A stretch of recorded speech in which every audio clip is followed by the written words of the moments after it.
Et oui, vous souffrez encore de devoir entendre l'urgence sociale dans les rangs à droite.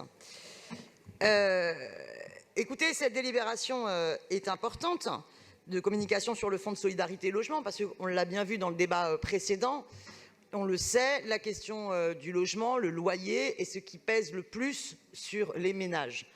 Et donc, si l'on souhaite que les personnes ne soient pas contraintes de devoir arbitrer entre remplir le frigo ou payer le loyer dans cette période de crise sociale qui ne fait que commencer, il faut bien prendre en compte la nécessité d'aider les familles à payer les loyers. Mais il y a là-dessus aussi deux façons de voir les choses.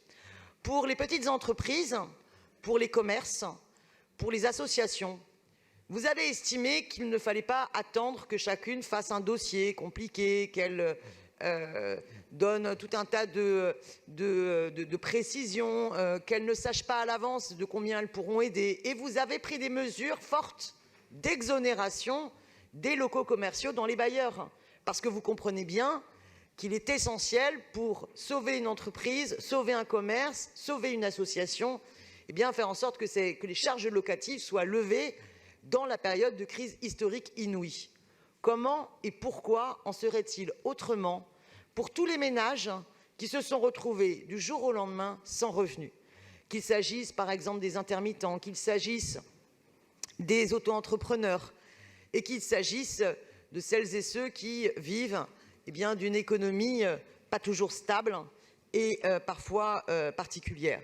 On est dans une situation où vraiment la crise alimentaire, si vous voyez toutes ces femmes et ces hommes qui viennent dans les aides alimentaires, les associations nous le disent, c'est plein de publics qu'on ne voyait pas auparavant.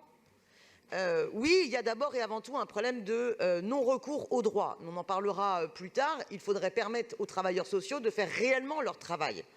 On ne leur permet pas de faire réellement leur travail quand une assistante sociale, par exemple, se retrouve à devoir suivre 130 personnes.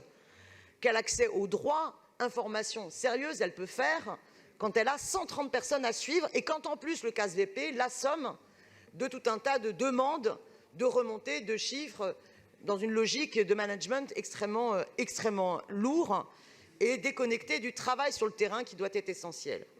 Mais surtout, je suis persuadée qu'à même à l'issue de ce débat, les conseillers ne seront pas en capacité d'expliquer précisément comment cela fonctionne, quelles sont les aides auxquelles les familles ont droit, quelle est la durée, sur quels critères. Or, c'est cela le problème. Le problème du renoncement aux droits est lié bien souvent à la complexité de l'accès aux droits. Il y a une mesure forte, une mesure simple à prendre dès maintenant, urgemment. Exonérer de loyer toutes celles et ceux qui ont eu une perte totale de leurs revenus. Exonérer partiellement de loyer au prorata de la perte de revenus. D'autres villes le font, puisque Paris, souvent, se montre en exemple dans des tribunes avec d'autres villes, qu'elle en fasse de même. Je rappelle, Berlin, Lisbonne, Barcelone ont exonéré le loyer.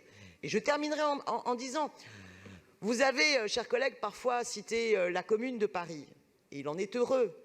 Pendant la Commune de Paris, il y avait bien eu une exonération de loyer, considérant que ça n'était pas aux Parisiennes et aux Parisiens de payer le coût de la guerre.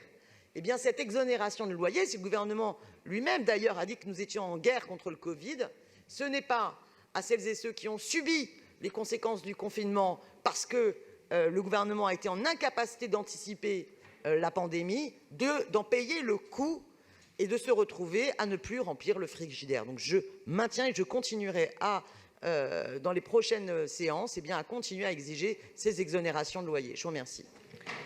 Merci.